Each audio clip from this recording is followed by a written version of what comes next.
Tarrant County Master Gardener Association has partnered with the Tarrant Regional Water District to encourage water conservation. TRWD maintains 4 area lakes and pipelines needed to provide surface water to local water treatment plants so they can clean that water to meet drinking standards for our communities.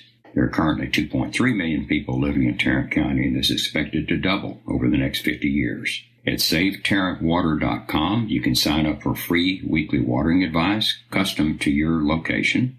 There's also an event calendar where you can find information about future classes and workshops. So be sure and check out SaveTarrantWater.com to sign up for their free services. Hi everybody, I'm Toni Moorehead, and I am a Tarrant County Master Gardener and a Texas Certified Landscape Professional. And today we're going to show you some tips on pruning. We're going to go over shrubs, perennials, ornamental grasses, a tree branch or so. And anyway, first of all though, I would like to show you some of the tools that I like to use. My favorite, always on my hip, is my Velcro pruners. So love those. And I like to use Fisker's brand as well. These are shears. I'll be showing you using these a lot today. And then I also like the Fisker's brand, and I'm not a brand specific, but I just like these. These are very well used, but these are loppers for cutting larger stems. So, and then I also have a little folding saw for pruning tree branches or larger, even larger shrubs if necessary. So those are probably all my favorites right there. So also I wanted to show you some sharpeners that I use.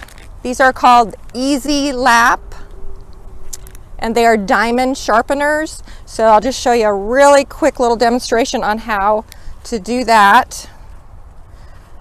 On your pruning blade, there's a beveled side and there's a flat side. So you just take the sharpener edge there and you go on that beveled edge. And when you use the diamond sharpeners, you can kind of go in any direction you want to go. You don't have to all just go one way, but just go like that at that same bevel, just like that. And then you come over onto the flat side and just kind of get off any burrs that are on there, just to smooth that out. And that should give you a nice sharp edge. And you can do that on the shears as well. Same thing, beveled edge right there. Just go around any direction in that same slant. Then you come over to the flat side and just get off any of the burrs. Okay.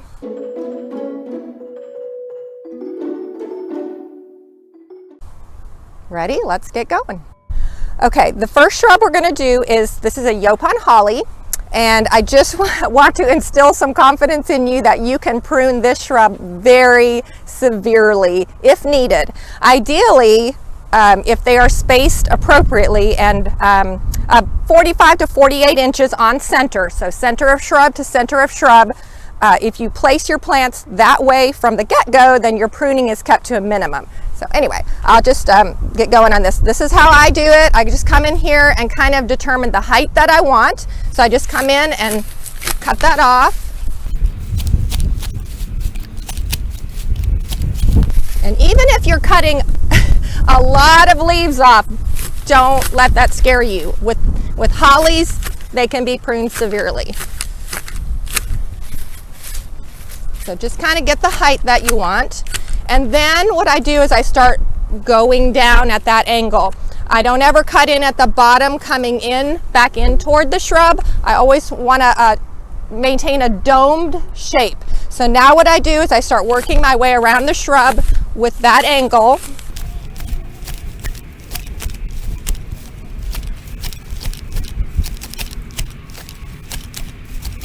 And as you're working your way around, when you're looking down, you're trying to maintain a round shape.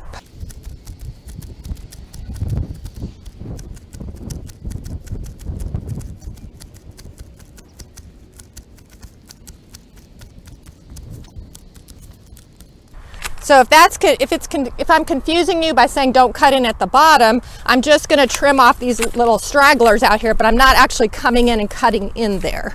I hope that makes sense.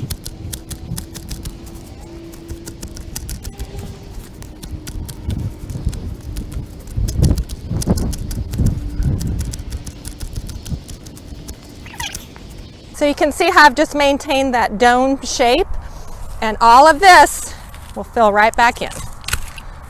And you can just keep going around kind of tweaking it to get as meticulous as you want.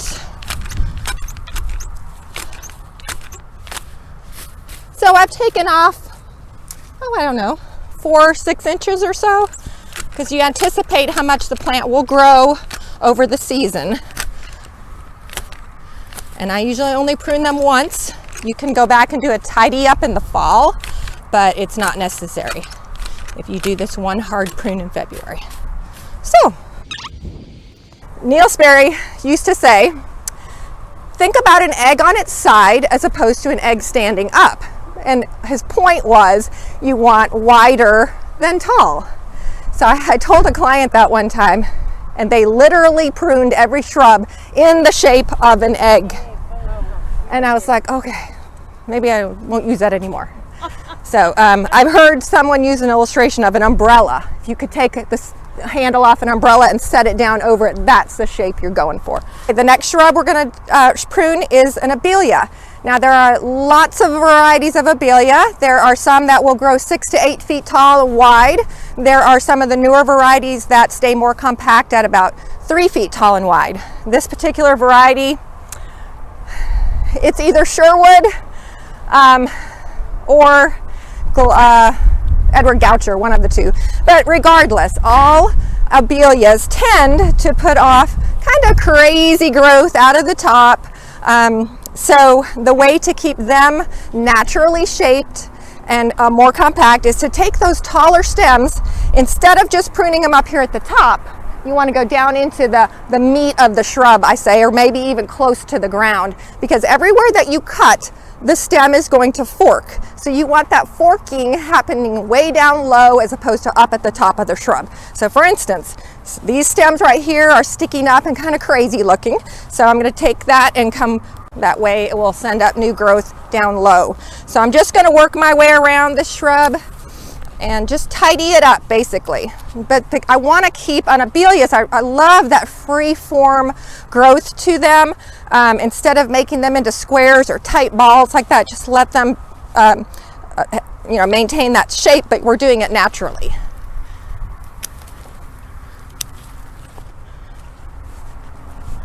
Again, this one's kind of sticking up. We're going to go down there like that.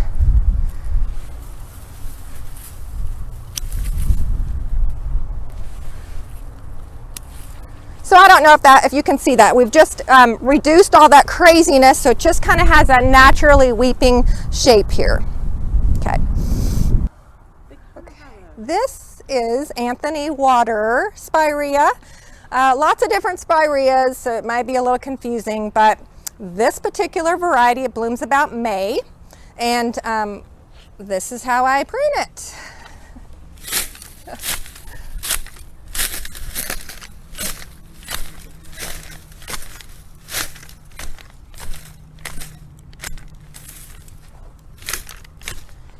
That keeps it from getting woody, and it will bloom better for you if you'll do that to it every February.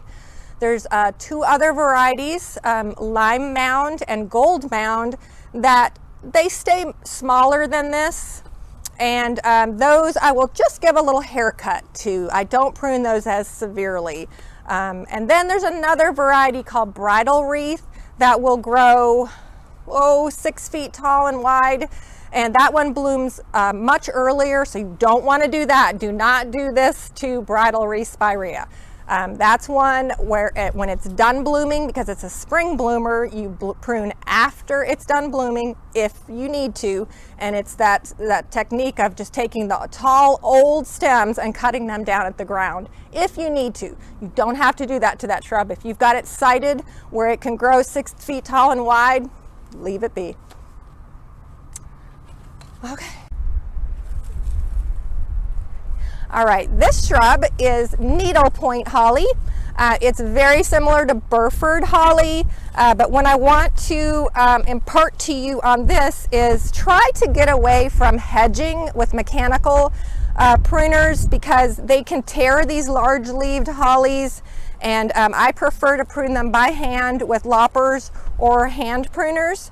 So I just want to keep a natural shape to these. So let me see if I can show you how I do this. So you can kind of see this little section right here sticking up a little bit taller than the rest of it. So what I want to do is come in and find, it's very easy on this. See, I don't know if you can see right here how there's a little lateral branch coming out, and there's another little lateral branch coming out, and there's another one. You can prune above any one of those lateral points. So I'm going to come here and cut right above that lateral branch right there, and that will force new growth down low, and that way it will keep this section more compact. Right here, I'm going to come here. See these leaves? These are all points of lateral growth as well. You can cut right above a leaf. So I mean, I'm cutting quite a bit off, but that will all fill out down there. Here we go again. I'm just going to cut above a lateral branch that comes out. So I don't like to take shears and just shear the top off, because that's the point of growth. So I like to come in and cut down in. You don't have to cut to the ground with these, but you just come down into the plant a little bit. When you're trying to reduce the overall size, just come in and cut above any lateral branch or leaf, and then you will force growth out, and you can prune these quite severely. Now this needlepoint variety gets 6 to 8 feet tall, which we can allow in this spot, on this tall wall here with no windows. But like for instance, Burford hollies, where you want to keep them about 3 feet tall, you can prune them very severely this time of year and they will respond great. What I like to do is anticipate, choose the height that I want them to be. So if I want them to be 3 feet tall, I'm going to anticipate that they're going to grow 6 inches to a foot. I will cut that much off and anticipate that growth. It will come, so that way when the new growth comes over that season, it will be at the height that I want it to be. Does that make sense? Because if I just snip off the top like that, and now it grows 6 inches to a foot, now it's 4 feet tall, and I really want to keep it at 3. So if you anticipate the growth, cut down to that point, then when it grows back, it's at the height that you want to maintain. So if you have a Burford or a needlepoint, that type of a holly, that you have allowed to grow really tall, it's covering your windows, but if it were kept at 3 feet, it would be fine. So I just want to encourage you and give you the confidence that you can cut that shrub for sure 1/3 of its height, or as much as down to a half of the height. Even if you're cutting off every single leaf, if you can do it with loppers, I'm telling you, it will come back. And then that's called a restorative prune, where you're just trying to get the shrub back into shape. Say you've been hedging it into meatballs all these years and you want to let it just grow back out naturally. Cut it really hard this time of year, late January, early February, and it will force growth down low, and it will keep that plant compact and very full growth. So these are Burford hollies here, and I like to keep these at about 3 feet tall or so, but I like them to have that natural shape. I don't want to come in here with a hedge trimmer and make these into flat-topped rectangles. So I prune these by hand with loppers, just like the needlepoint that we were showing, but these I want to keep shorter. So again, I come in here and you just kind of feel around till you can find a branch you can cut off. I'm anticipating they're going to grow 6 inches to a foot. So I'm going to come in here and cut that off, and then just keep working my way around. Sometimes I can just use hand pruners. I'm just going to go down in deep though. See how much I'm cutting off? Just kind of work your way around. And let me just show you on this, if you're worried about finding that lateral branch, every leaf is considered a lateral that will push out growth. So just cut anywhere above any of those.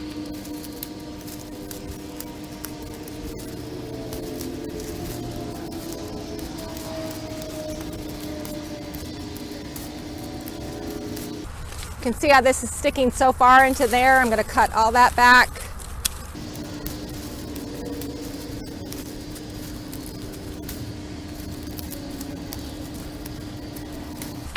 So a little labor intensive, but once a year.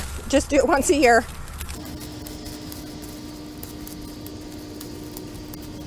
Because if you use hedge trimmers and you're only trimming off these top couple inches, that's the only place you're going to get growth, and then it will stop growing down into the interior of the plant. So you have a bunch of bare and you end with a bunch of bare stems and just growth at the top few inches.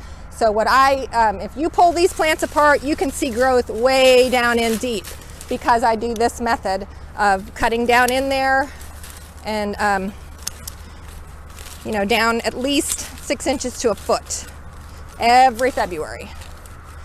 And then in the fall, they will get an erratic stem that comes up here and there, and you can just snip on those. You don't have to do this severe pruning at that point. But so it is maybe twice a year, but the second pruning is very light.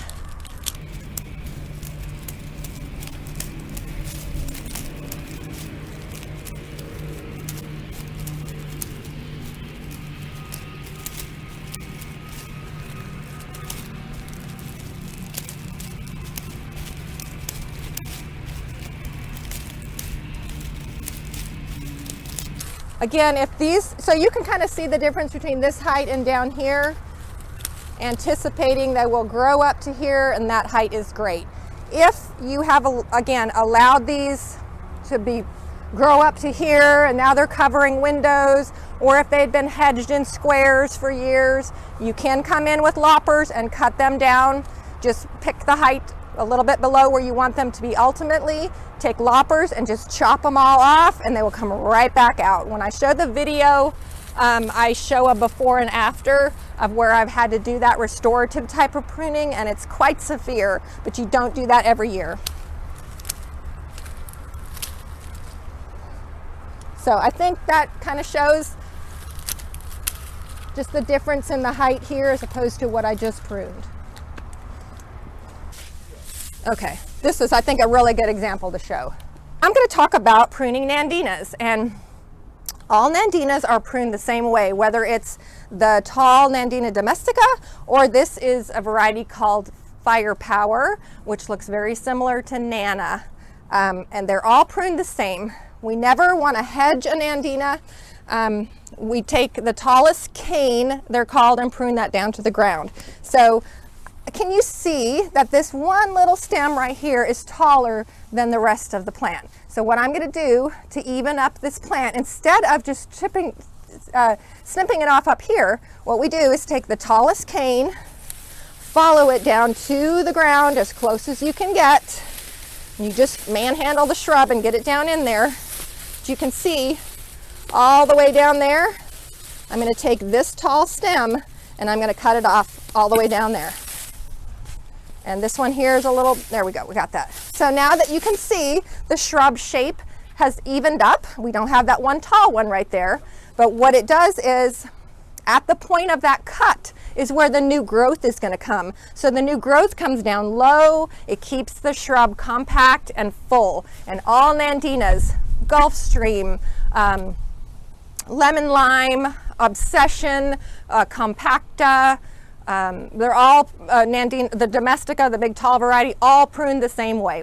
And usually you only want to take 1/3 of the shrub per year.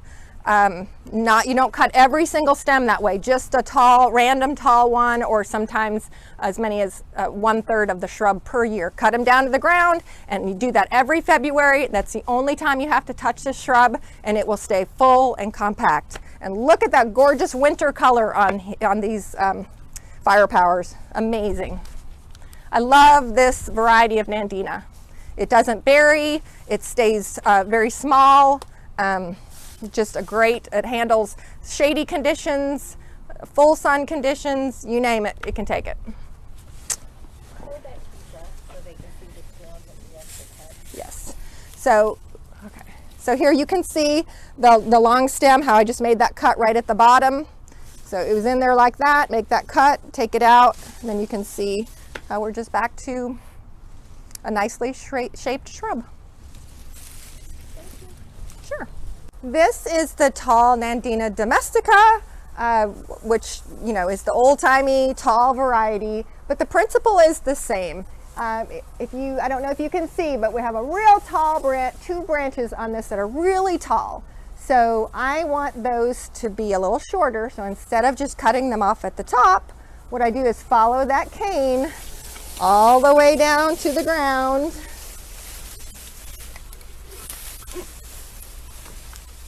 Just kind of feel your way down there. Figure out which one it is.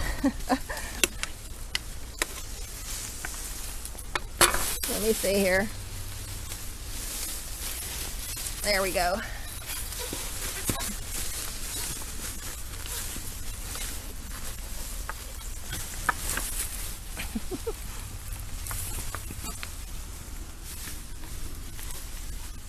This is a challenge. Huh. Let's see. There we go. So I have cut that one, tall stem, down low. So I removed the height, and then the new growth pushes off at the bottom and keeps it a little more compact. Same thing right here. I'm going to follow this one down. See if I can find where that one connects.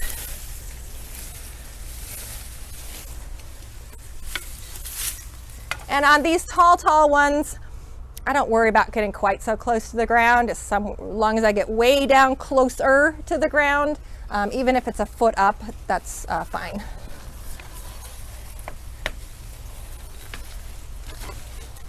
And you probably have to use loppers with these because they have such thick lower stems.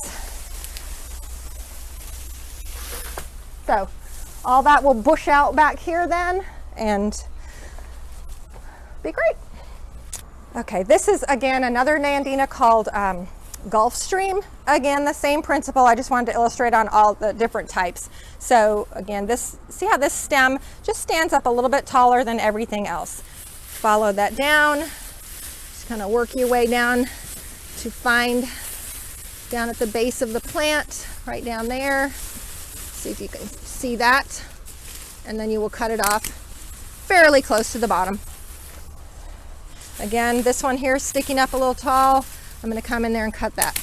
And yes, the plant does look a little disfigured when you first cut it, but by the time the new growth comes, it will look beautiful and it will keep it fuller and compact that way, as opposed to just snipping it off at the top. It doesn't put any growth down at the bottom, it just puts another little tuft at the top. And when you start doing that to all the stems, then you end up with a bunch of bare stems with little tufts at the top. So this keeps it looking good.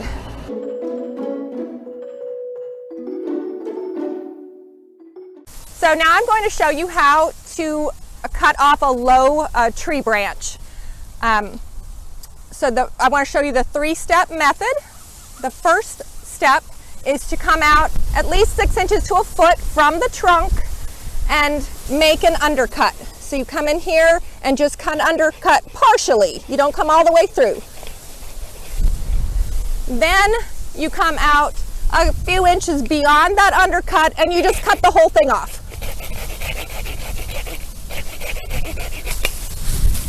The reasoning behind that is you want that undercut first in case the weight will tear down the limb. It'll stop at that undercut. Now we come back with our third cut, and it is right at the branch collar, it's called. Usually you can see it's a very defined ridge between the trunk and the branch. So you want to come out just beyond that collar and cut the limb off. You don't want to come out too far. You don't want to come out here and leave a stub because that can't heal. And you don't want to cut in too close into that ridge because you've taken away the healing properties that are in that ridge. So let me come out here and cut. I'm just coming just to the outside of that ridge.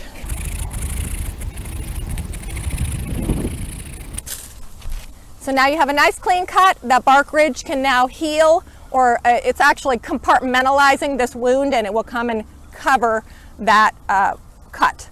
Obviously, if you have a chainsaw, it goes much quicker. I would just caution you, if you have large limbs that are up high in a tree, call the professionals, call an arborist in to do that, and don't take chances. If you have to climb on a ladder to prune, you probably should call in some professionals. This is just low growing branches in this parking lot here, so we want to lift them up so that cars are not hitting the branches. Right now we are standing next to a vitex or chase tree. I think they call it Texas lilac because it gets the purple, you'll recognize it, it gets those purple blooms on it in the summertime. The bees love it. Anyway, this is basically a large shrub, but what we do is you can limb it up to make it into an ornamental tree, which is what we've done here, or you could just let it grow as a very large shrub, and very large means 15 feet tall and wide, so just make sure you've got room for it. But what I wanted to show you right now is these straight, we call them water sprouts is what we call them, or these suckers that just come up on the limb. Sometimes they're just straight. So when you want to keep this more as an ornamental tree, they're taking away from that look. So you can either use loppers or hand pruners if they're small enough, and just come in there and cut them off at the trunk just to clean that up. Some of them may be dead already. Some of them, you know, if they're still alive, you want to cut those off. So just cleans up that trunk. Not all trees or shrubs will do that, but some do. So you can just come in and clean it up. Easy, easy. Here's another one. They just have really straight growth to them. We're going to talk about crepe myrtles right now, and to say that you never trim a crepe myrtle is not, or prune, is not necessarily correct. Now, we don't, I want to make it clear, we don't advocate chopping them, you know, cutting all of the branches off and creating those big knuckles at the pruning spot. But wherever you have branches that are crossing and rubbing, one of those needs to go. If you have if you want to keep it as a tree form and you have suckers coming from the bottom, those get pruned. If you want to keep the center cleaned out from having branches coming in toward the center, you can prune those off. But you always want to take them back to where they connect to the next trunk. So I don't know if you can see this here, but I'm going to show you this branch right here. It's coming up, it's going in back toward the center of the tree, and then it's coming back that way. So what I want to do is I just take my loppers. If it's small enough, you can use loppers, and cut that off. I've come all the way back to where it connected to this main branch. I didn't just chop it off randomly. So now it keeps that cleaned out up there, and all the branches are coming up and going out. There's some really little small ones in here. Sometimes you can just knock those off or cut those. Those aren't drastic. There's another one on this one. Same thing. It's coming up, and right up here it's rubbing on the next branch that's coming out. So I'm going to come down here and cut it right at the point where it connected to that other branch and pull it out. Here's another one that is coming up and rubbing on this trunk. So I will come in and cut that out. So those cuts are good to be made so that you keep the tree clean and a pretty branching structure, but again, never topping them, called crepe murder. Okay.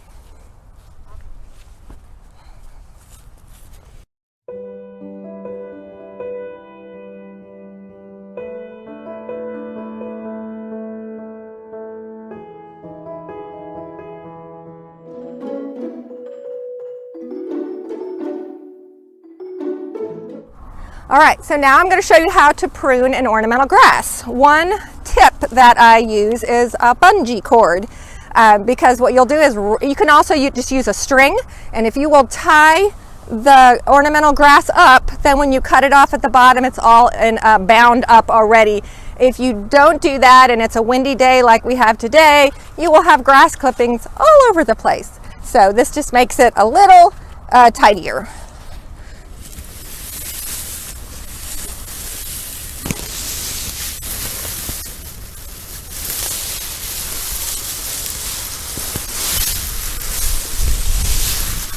you grab that end right there?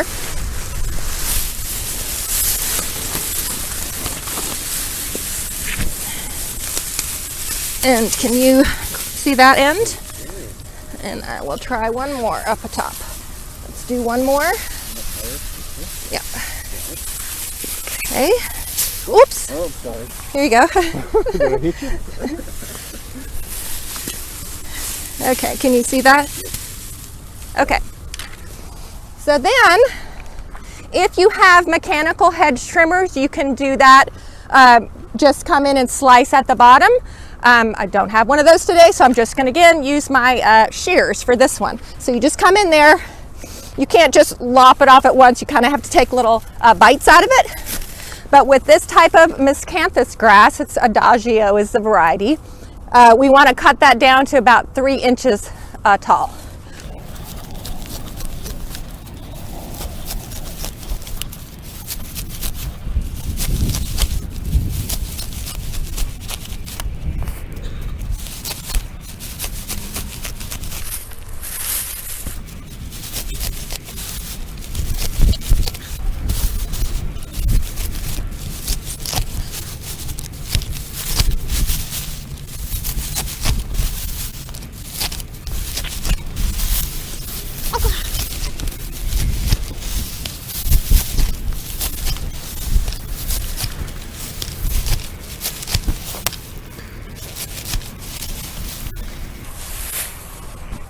Okay, then you can come in and just kind of clean it up.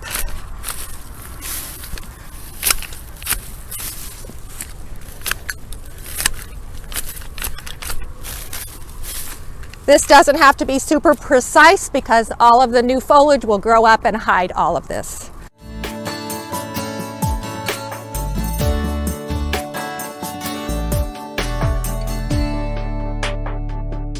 Okay, everybody. Thank you for watching that video. I'm going to just real quickly show you a PowerPoint, if I can share my screen here, and go over just a few more details. All right, so just real quickly here, the timing, that video was filmed in January of last year, and I guess I could put my video up here too so you can see me. Okay. Yeah, in January that was filmed, which is the time to do the major shrub, trees, and grass pruning. And the reason for that is plants are, as this says, are storing their energy or their food, their carbohydrates all winter long, and they're getting ready to produce spring growth. So the time to prune is right before that spring growth. So our average last freeze is mid-March, around March 17th. So you back that up 3 to 4 weeks, which puts us into mid-February. So that's why mid-February is the time to prune, because by the time all that new growth comes 3 to 4 weeks later, then we're done with freezes and everything can keep growing. If you prune it too early, that pruning stimulates growth. And so all that new growth then can be burned when if we get a late freeze. So, and then if you wait until all that new growth comes and then do your pruning, now that shrub has just wasted all that energy, producing that growth, and you've just cut it off. So we advocate pruning before the new growth. That way you get the benefit of seeing all that fresh new growth. Okay, so then again on that timing, there's 3 main times to do pruning. And today we're talking about this late winter, mid-February time, which is when you do the shrubs, ornamental grasses, and trees. Next week, we'll talk about perennials, more details about perennials. The next time to prune is mid-April, after your spring blooming shrubs have faded. And I'm going to talk about those shrubs in just a minute, which varieties.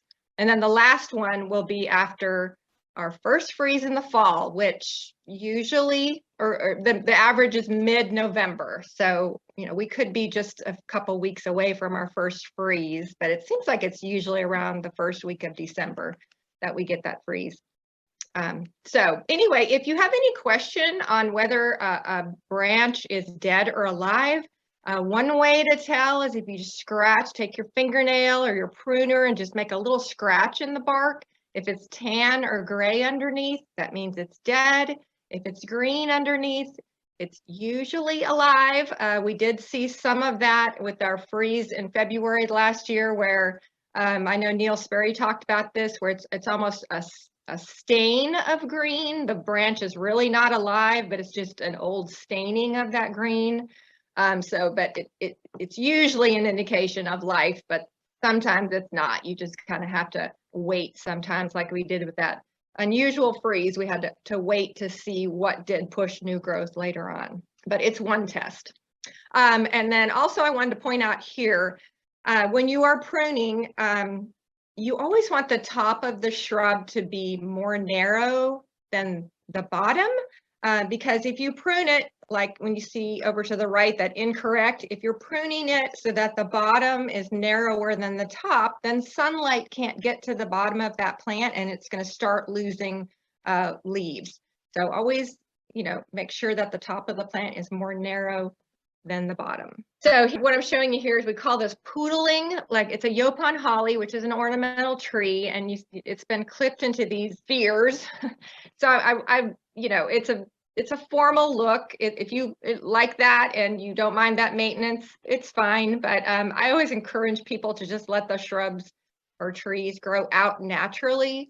So what we did with this plant is we quit poodling it and just let it grow out naturally. And it took 3 years, but you can see the after picture there of that. We took the first shrub out, but the last one, the one in the background, is the one that I'm showing you the after of. So it's grown out into this beautiful ornamental tree, and now it's got all those berries on it. When you keep poodling it like that, you keep cutting the berries off. So anyway, I just prefer to grow those out naturally. And another example of that is, a lot of times you see how people have mushroomed their Yopon holly trees, and I would just like to try to get people away from doing that, because it is very high maintenance and can be dangerous if you're having to climb up on a ladder to prune those. So again, in 3 years, by just limbing it up or raising the canopy and exposing the bottom trunks and allowing the top to grow out naturally, then you have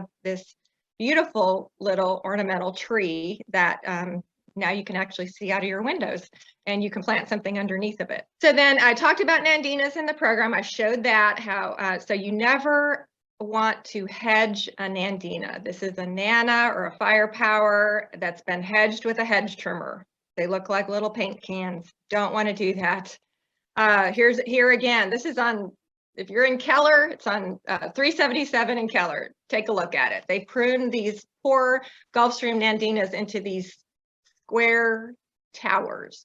So never ever do that. Exactly like I showed you in the program, take the tallest canes, 1/3 per year, cut them down to the ground, and you'll keep them full and compact. These are my Gulfstream nandinas that I've had in my yard for 23 years, and they look exactly like that by getting pruned once a year. Yopon hollies, I showed you how to ideally to prune them in the shape of a dome. This is where you can see how they've been pruned narrower at the bottom than they were at the top. And so now there's no growth at the bottom. And this here is where they've been cut in at the bottom again. Remember I explained how I never cut back in at the bottom. So these are what I call meatballs. So you want to maintain that dome shape or that umbrella shape that I showed you in the video. But just to show you how severely they can be pruned if needed. This is a Yopon holly. And so if you've allowed yours to grow a little bit too big and you want to really size control them, you can prune them this severely, even if you're taking every leaf off of them. And then in about 3 weeks, you're going to start seeing these little tiny maroon dots show up along the stems.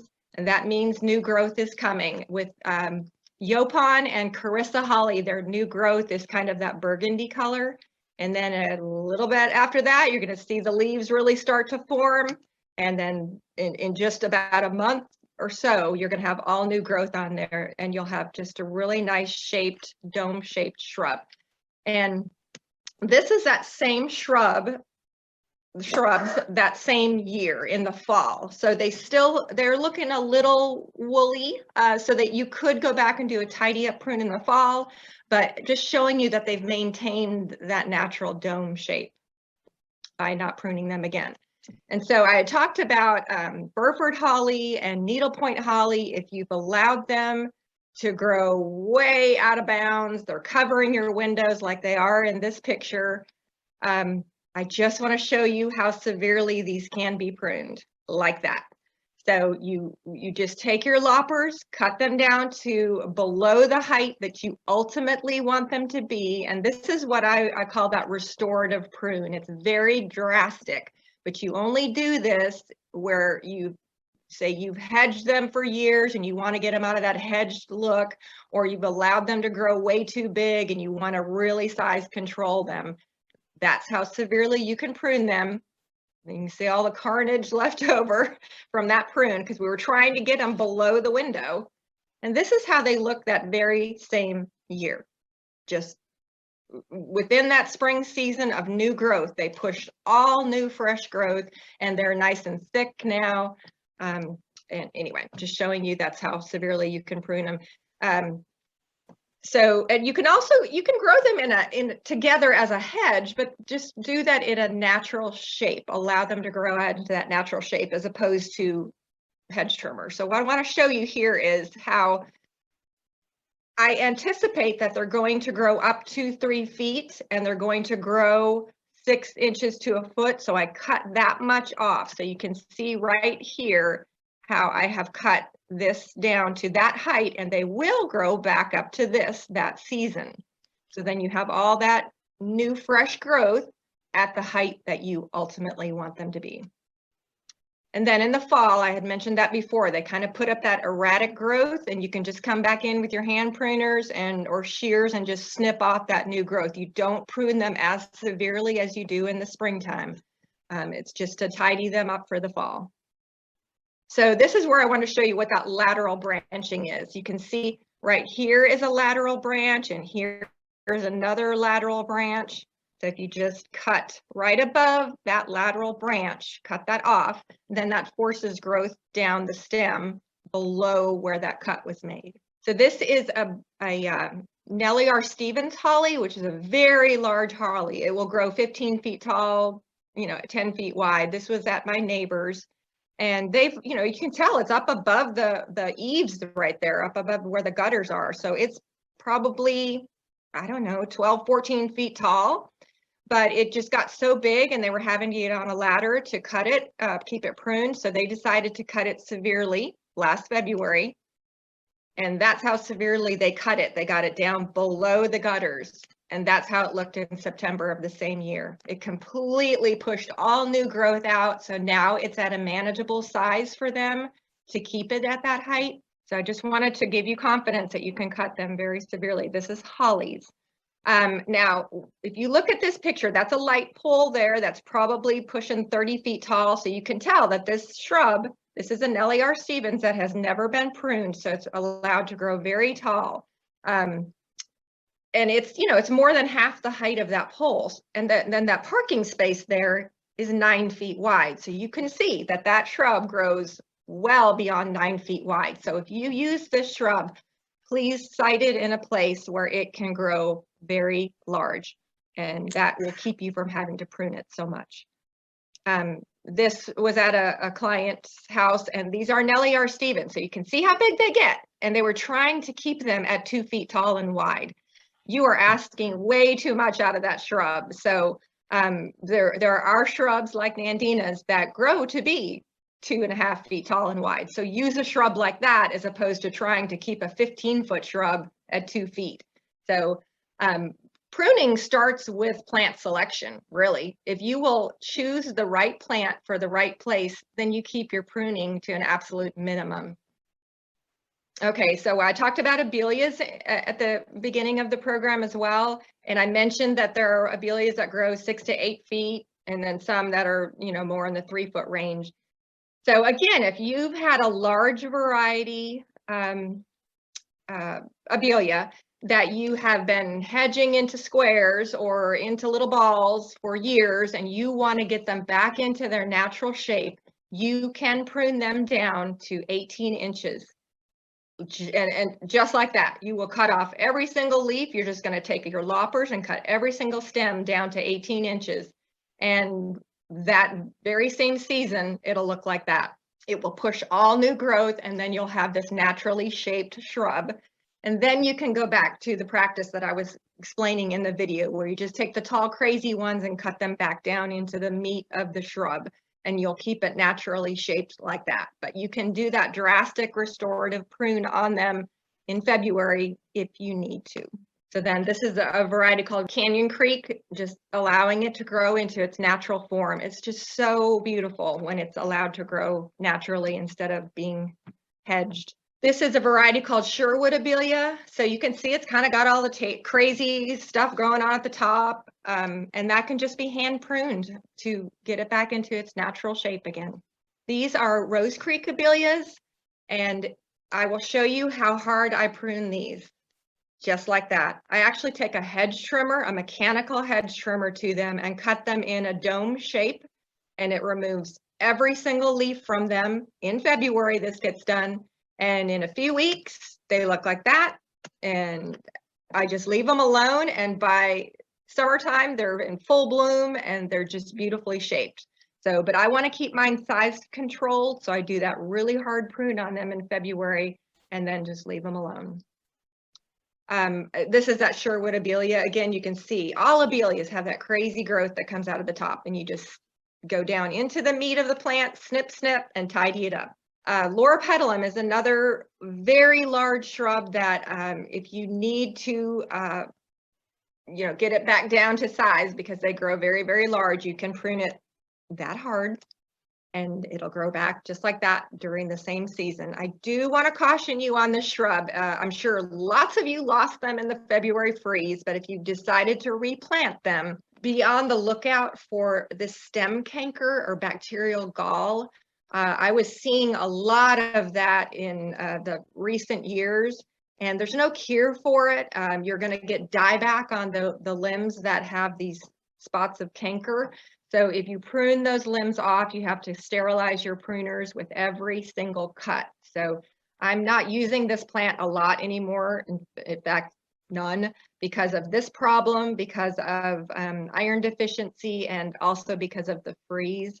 So it's just a little bit too problematic for my taste, but just be on the lookout for that. I just want to show you though, if you do have this shrub and you have to prune it, all of these lateral branches sticking out, you can just see how many there are. That's a lateral branch. There's one, that, they're all just like a ladder going up the stem.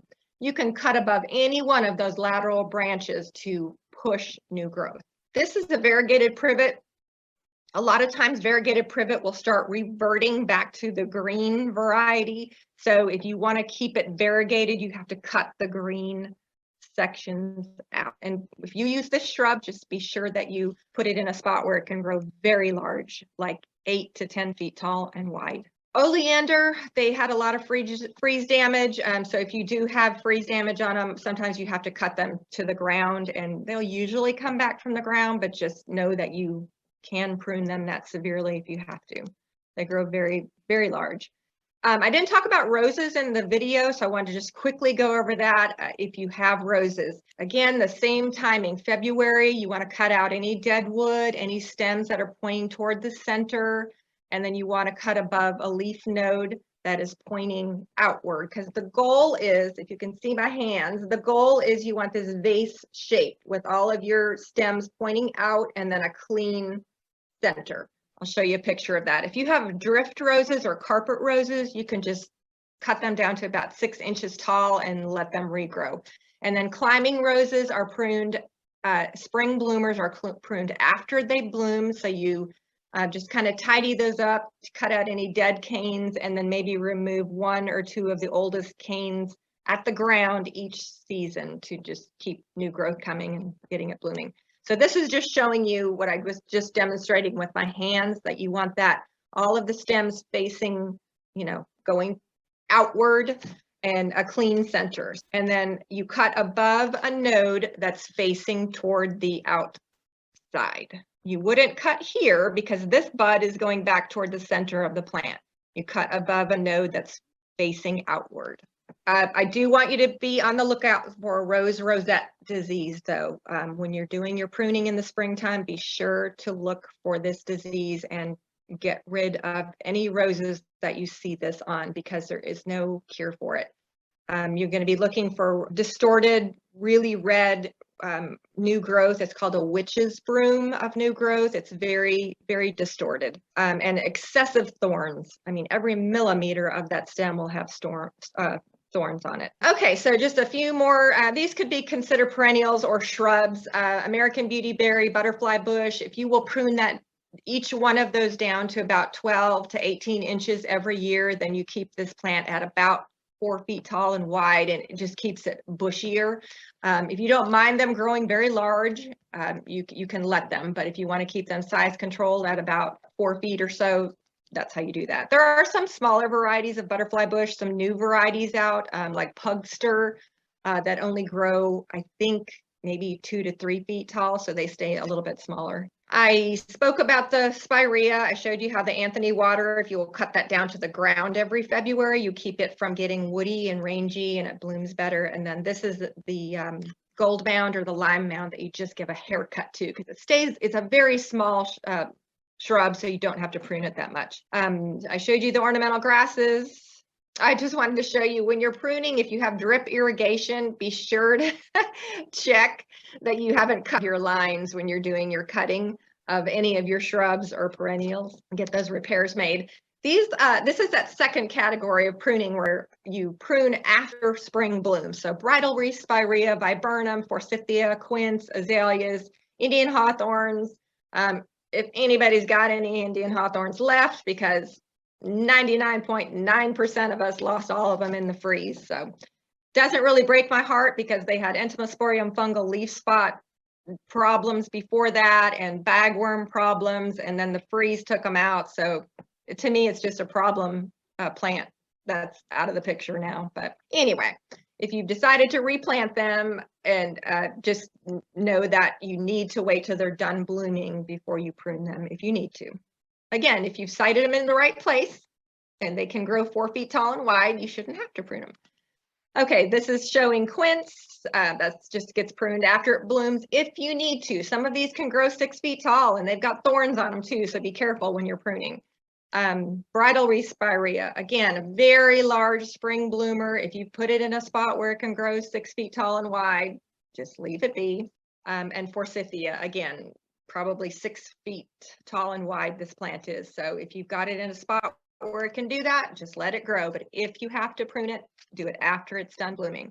Hydrangeas, we mostly grow the macrophylla and quercifolia, oak leaf hydrangeas here. They bloom on old growth. So please do not prune these in the springtime or in the winter time, because you're cutting off all of the blooms that you would have in the springtime. So the only time to prune these, if you have to, is immediately after they're done blooming or their blooms start to fade, which is usually about the July timeframe. So again, only if necessary. If you've sited them where they can grow and not be messed with, that's absolutely the best. And there are, like Alice oak leaf hydrangea will grow 8 feet tall and wide, so be sure to put it where it can grow. There are some dwarf varieties like ruby slippers and munchkin of the oak leaf variety that stay in about the 4-foot range. You might think about getting a smaller variety of those. There are paniculata varieties that bloom on new growth. I don't see a ton of those around here. They tend to be more of a northern plant, but those, if you've tried those, I would love to know your experience with them. But those actually need to be pruned in the late winter because they bloom on new growth. So you want to stimulate all that new growth to get more blooms. But again, the macrophylla and the oak leaf are mostly what we grow around here. After it freezes, in the fall or the winter, you're going to think they're dead because they're just bare stems, but be sure to look for the little buds, right here, or do that little scratch test on the stems before you cut them. If they're completely dead, You obviously can cut the dead wood out, but be sure to test because they look dead, but they're really not. They're just dormant stems, and they're forming the buds. Okay, trees, just real quickly on that. This is not what to do. We don't want to commit Texas Chainsaw Massacre.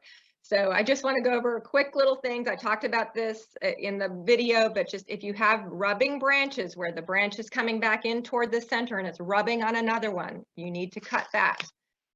If you've got a stub that's been improperly pruned or it broke off earlier and left a stub, you need to cut that back to where it connects at the trunk of the tree so that you have a nice clean cut that can heal. Water sprouts, I showed you that, so you be sure to cut those. They're just straight suckers that grow off of a limb, so you'll cut those. And then again, any suckers at the bottom, you want to cut those. This is a crepe myrtle. Crepe myrtles are genetically shrubs, so they're always pushing growth at the bottom, trying to be a shrub again, but we force them to be trees, so you're always having to cut those suckers off.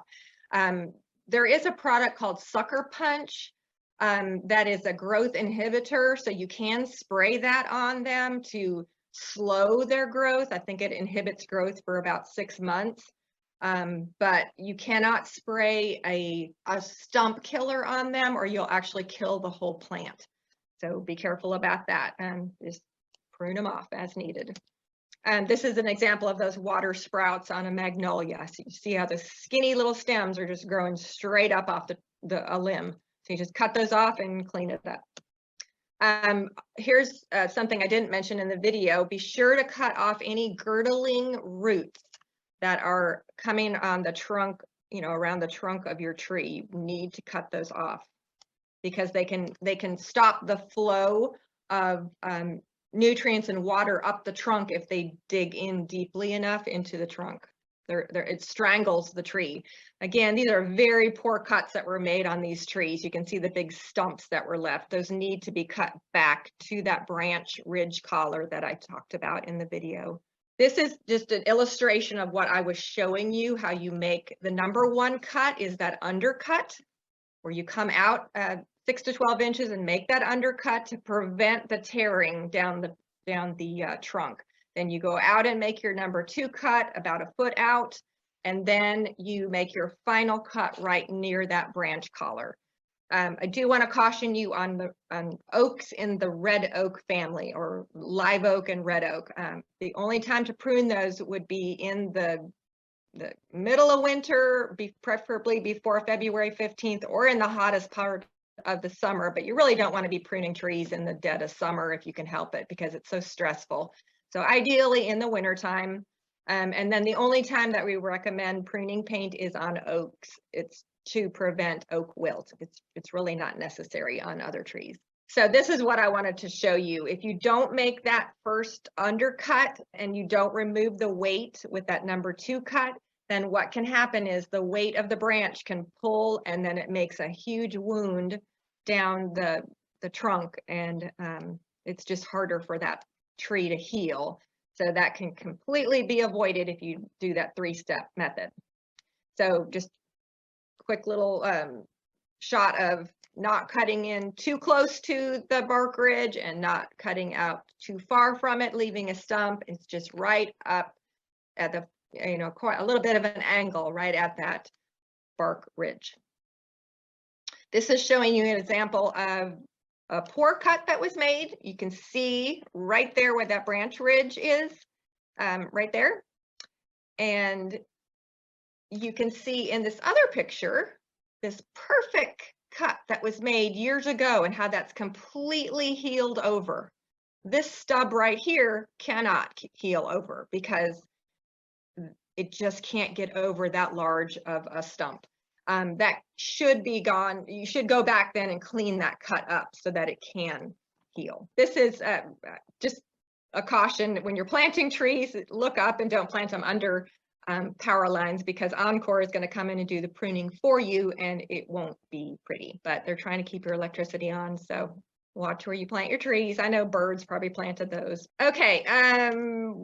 When you're you've got a new tree and you want to remove the lower branches on it so you can mow under it or whatever. Do that gradually, because if you leave the lower branches on it on a small tree, it helps the trunk to get thicker and that helps the tree grow quicker if you leave the lower branches on it for a few years till the tree really establishes. And then once those lower limbs reach 1 inch in diameter, then you can start cutting those off. But do that slowly. Don't, limb the tree up to 7 feet and just leave this little tuft at the top. Just every year, take off another layer of lower branches. This is what I was talking about. Don't do that too quickly, because you end up doing what's called buggy whipping or lion tailing, where you have nothing, and you have this little tuft at the top. And I see people who have trimmed their large shade trees up so high, just trying to get sun underneath so that they can grow turf. I say embrace the shade and grow plants that can tolerate some shade underneath them, and leave the beautiful branching structure on your trees. Because you can't put them back on. You can take off more the next year, but you can't put them back on once you cut them off. Again, we talked about this before, don't commit crepe murder. And I heard somebody say the other day, we shouldn't be calling it crepe murder because it doesn't really kill them. It just mutilates them. So we should be calling it crepe mutilation. Anyway, not a practice we advocate. I talked about the different ways that you should prune your crepe myrtle. But again, stop the chop. If you can see this crepe myrtle here has been previously chopped right here. You can see all those big knuckles that form, and that can be slowly pruned out of that, where you make that big cut where it was incorrectly cut or murdered, and you form that big knuckle. You're going to have a whole bunch of straight stems coming out of that cut. If you will start cutting those away, maybe take 2 of the branches that are going in toward the center and cutting those back to about where that knuckle is, and leaving the branches that are going outward, you can slowly prune it out of that mess. I'm just showing you examples of crepe myrtles that have never been pruned and how beautiful that branching structure is. If you previously murdered crepe myrtle, or if it had freeze damage and froze down to the ground, you can cut the crepe myrtle down to the ground. And then what's going to happen is it's going to send a whole bunch of new stems up, because remember, it wants to be a shrub.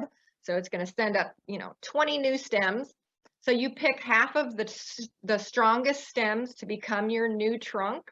And then the following year, you kind of cut that down again and maybe pick 3 strong stems or 5 strong stems and cut the rest of them back down to the ground. And within a year, you are going to have a nice new little tree again. If you have one that froze this past year or has been disfigured in the past, you can bring it out of it by cutting it to the ground. Mistletoe, just want to talk about that real quickly. If you have to prune mistletoe, if you can safely do it on a lower branch, go ahead and cut that off. If you can remove the whole branch without disfiguring the tree, you can do that. They have a root-like structure called haustoria that actually it grows into the branch of your tree. So it's not just living on your tree, it's living in your tree. So you have to go back at least a foot from where the mistletoe connects to your tree and cut that off to actually remove all of that root structure. But sometimes they're up so high that you can't safely do it, or it's affecting so many branches that you can't, do that. But another school of thought is if you could at least cut the mistletoe off, it prevents it from going to seed and birds eating the seeds and spreading it. So, and I've also heard of people who have they cut it off the trunk or off the limb, and then they wrap it with like black tape to prevent it from photosynthesizing. Here's another Rose of Sharon, just like a crepe myrtle or just like a vitex. If you want to keep it as a large shrub, you can do that. Or if you want to, create a little patio tree with a single trunk or a multi-trunk ornamental tree, they can be pruned any way that you want. And I talked about the vitex. You can leave it as a large shrub, or you can prune it up into an ornamental tree. I just talk about mulching because that's when I like to do mulching, is after I've done my hard prune, because you can get in and around all your shrubs then. So it's just a really good time to do all of your cleanup in February, or just do all your pruning, get all your mulch down, and you're set for the season. So I showed you some of the tools that I like to use in the beginning, and then I showed you the sharpeners and just some few tips. Safety first, take breaks. When you do a lot of pruning, you're doing a lot of repetitive motion, and just be careful with that. Do some stretches and take breaks. Look up again if there's power lines above. Please call in the professionals. Be safe. Use sharp tools because you're going to get better cuts that way, which is better for your plants, and it's going to be easier on you because it cuts easier. Just take your time off. You can always take more off. Stand back, look at it, see what else you have to do, but you can't put those limbs back on once you cut them off. And then think about the debris removal. Do you have a big compost pile that you can add the debris to, or do you have to get it hauled off? Does your city do it? Just think about it. I mean, I do jobs where we get trailer loads of debris that has to be hauled off. So know what your city requires. I'm in Grapevine. We just pile it up on the street and they take it away. But there's some cities that require you to bundle it up. So just know that. And then gardening activities burn about 300 calories an hour, so you can really work off a lot of calories by doing pruning. I was wearing myself out just watching that video. Anyway, I think somebody maybe mentioned it in the chat already that I do have a newsletter that I put on my blog. I have the pruning newsletter is on there, so you can go back and read it and see pictures and review it. And then also, anytime that you have any questions, you can go to aggieHorticulture.tamu.edu and Google your questions and A&M research information. So that's just a picture of my blog, and I'm on Facebook too. You're welcome to send me questions there if you need to. So that's all I have. I hope that's helpful. And if you have any other questions, I'd be happy to answer.